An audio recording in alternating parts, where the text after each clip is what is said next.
हाय सगळ्यांना नमस्कार. झाला का चहा पाणी संध्याकाळचा? कोणी स्वयंपाकाला लागला असेल, कोणी काय करत असेल, तर माझं अजून काहीच नाही. हाय असं राडा आहे. तर दादाच्या ह्याच्यामुळंच मी तशी गिरबळ एक झोप खाल्ली, त्याला पण झोपवलं.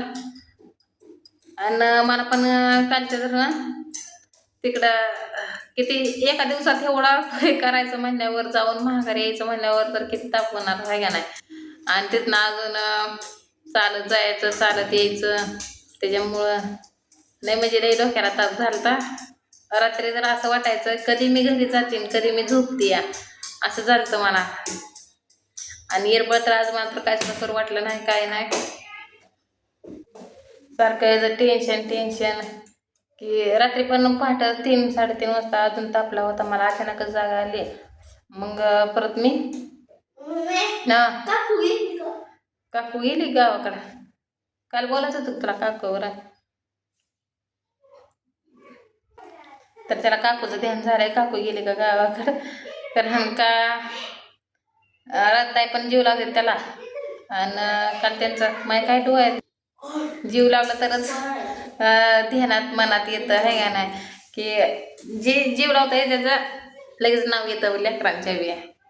तर तसं विचारतोय काकू गेले का गावाकडं, कारण का त्याला रात्री आल्यापासून ताई दिसलंच नाही त्या. आणि मला काल त्यांचा फोन आता, पण माझ्या मोबाईलमध्ये चार्जिंग पण नव्हती आणि काहीच नव्हते. त्याच्यामुळं मला म्हणले होते व्हिडिओ कॉल करते ते गेल्यावर, पण माझीच गडबड किती. तिथं गेली, तिथं सकाळचं जेवण ते काय केलं नव्हतं म्हणून एक चपाती ते खाल्ली आणि परत आली. तर त्यात पाऊस चालू झाला. पाऊस चालू झाल्यावर परत 6 वाजता तिथनं हल्ली असली धावपळ. परत 8:30 वाजेपर्यंत इथं पोचली. त्यावर ते आलं न्यायला. त्यावरनं काय मी आली रिक्षा करूनच. पण तिथनं तरी ते झालं का परत म्हणणं आता ही म्हणणं त्याला काय तर खायला चारू. तर मग मी चपात्या ते आणल्या होत्या. मग त्याला तिथंच चपाती आणि भाजी चारली. म्हणून तुम्हाला नको दाखवायला आणि काय नका, त्याच्यामुळं मग ती चारली. आणि मग त्यांना पण तीच रात्रीच्या चपात्या होत्या, तेल चटणी दिली आणि बेसन पोळी.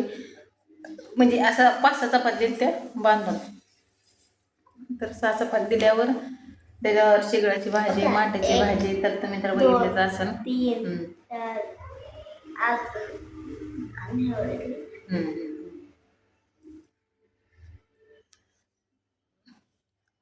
मग आता मी म्हणलं का नाही रात्री ती जिथं नेलंय म्हणाल का नाही, जिथं नेलं का नाही रात्री, तर तिथं मला मागापासून मिठी लावली. पप्पाला फोन लाव, पप्पाला फोन लाव, मला पण जायचं या, कधी जायचं गार्डनमध्ये, कधी जायचं गार्डनमध्ये.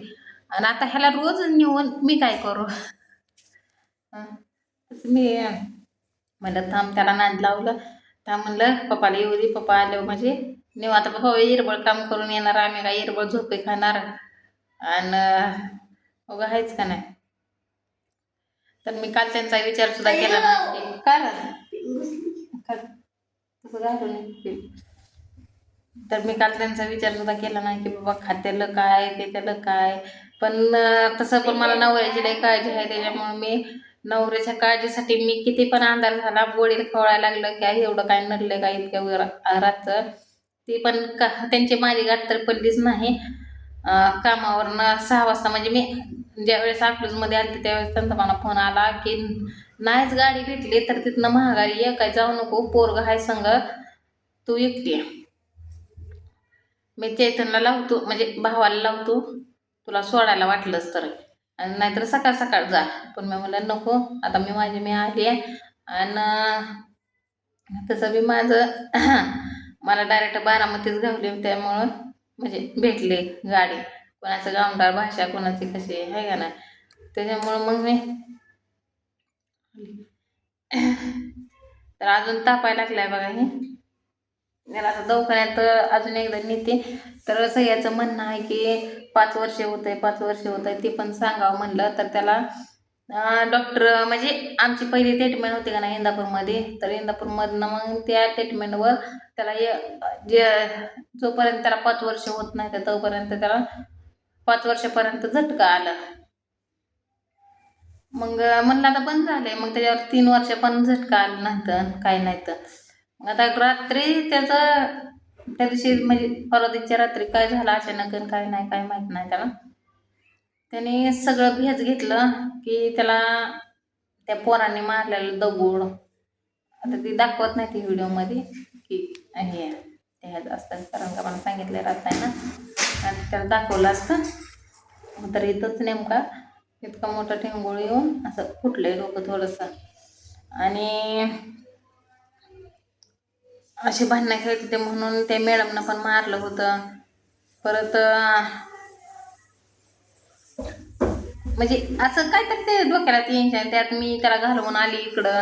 ती मला सारखं म्हणायचं, मम्मी मला यायचंय, मग मला यायचं या. मग त्याच्यामुळं काहीतरी झालं असेल डोक्याचं, मी तुझं हे आहे. आणि त्याला बी कसं की जन्मल्यावर त्याला काचत ठेवला होता. आता म्हणलं काचत काचत कुठल्या काचत सांगतोय म्हणतोय, कुठल्या काचत ग? हा तुलूच्या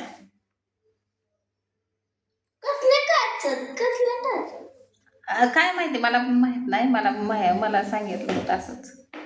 म्हणजे तुम्ही नेल तर दवाखान्यात तर सगळं फोडून सांगावं लागतंय. तर बऱ्याच जणांचे असे कमेंट आहेत त्या की सगळे चांगले आहे, ते फक्त एकच राधा राणे. ती काय म्हणजे स्वतःला लई शहाणी समजते. आणि तर मी तर स्क्रीनशॉट पण दिला असता तिचा, पण नको, काय करायचं आहे का नाही, फक्त नावच. आणि 1 वर्ष झालं ID पण खोललेले आहे. आणि ती आहे, हिला काम नको, हिला धंदा नको करायला, हिला लेकरं लोकांच्या घरी सोडायला. म्हणजे असं प्रत्येक व्हिडिओमध्ये तिच्या कमेंट आहेत त्या मला लईच असं करते तसं करते या. तर बाई जे त्याची परिस्थिती असते, जे त्याला परिस्थितीला जशी परिस्थिती का नाही त्याला तोंड द्यावंच लागतं. तुमच्यासारखी सगळ्याची परिस्थिती नसती या, काय तर अडचणी असते त्याच्यामुळं लेकरं पण सोडावं लागते ती मला. तर मुलगी तर माझी हे असले आम्हाला विटभट्टी, माझं मग मी चॅनलचं विटभट्टी नाव तुला तर माहिती नसलं तर मी सांगते की विटभट्टी चॅनलचं नाव का टाकलंय, तर मी विटभट्टीवर असते. तुला आता 1-2 दिवस मी दिसते तुला सुखात, पण मी सुखात नाही.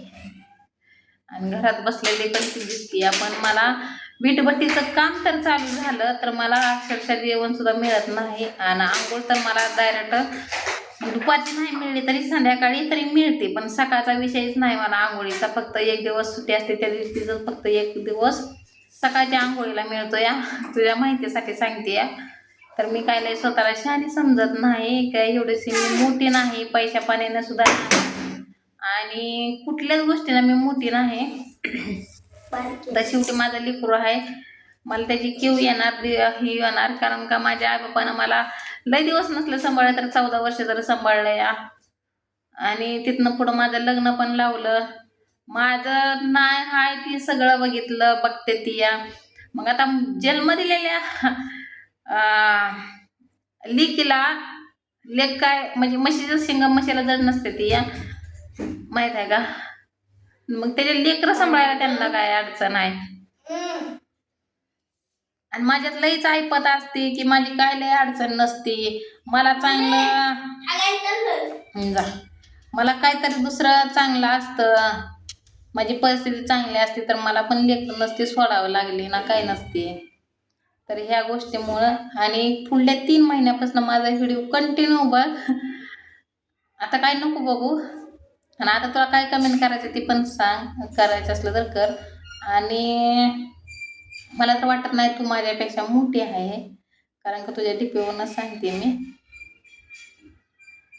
माझ्यापेक्षा लहानच आहे, त्याच्यामुळे तुला मी आरोतर बोलते. तर विचार कर आणि 3 महिने कंटिन्यू, आता नको बघू, 3 महिने ना माझा व्हिडिओ बघ दिवाळीच्या नंतर.